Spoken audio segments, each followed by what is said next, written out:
Hi, my name is Sam Adams, and this is my intro speech for public speaking, June 2012. I was born and raised in a little town called Wairika, California. It's about 15 minutes from the Oregon border, at the very top of California.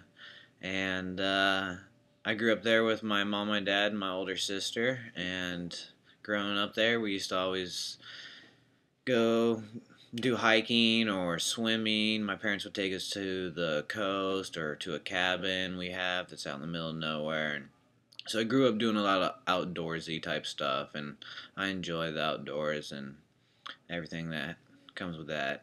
And we had a pool when I was growing up, so I enjoyed swimming a lot. I always was swimming when we'd go to the beach. I'd swim in the ocean, or my cabin was right next to a river. We live next to a lot of lakes, so for as long as I can remember, I've been swimming. I was on a swimming team for a little bit. I also did a lot of sports in high school and junior high. I did track, soccer, football, cross country. I did snowboarding. Pretty much anything to stay in shape.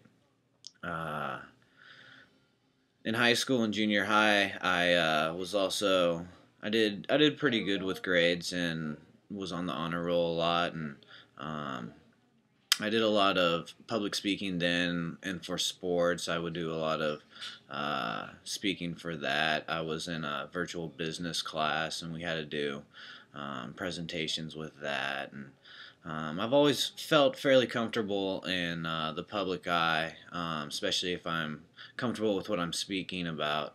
Um, One of my biggest fears, though, is sometimes I kind of overthink things, or my brain will get going faster than my mouth, and I'll just not think about what I'm trying to say before I say it, and it won't always come out making sense. And my dad used to always tell me, think before you talk.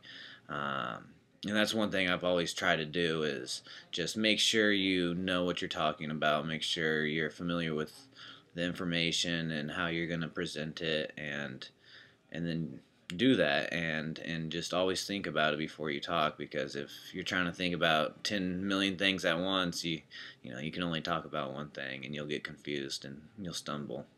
So that's one way I definitely plan on conquering that fear, and is just practicing more, and making sure I understand what I'm talking about. That's one thing I hope to get out of this class is just practice makes perfect. I always felt so.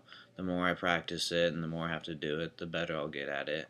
And I'm sure in time I'll be a lot better than I was at the beginning of this class. Um, well, I hope you enjoyed this video, and I hope I got to everything.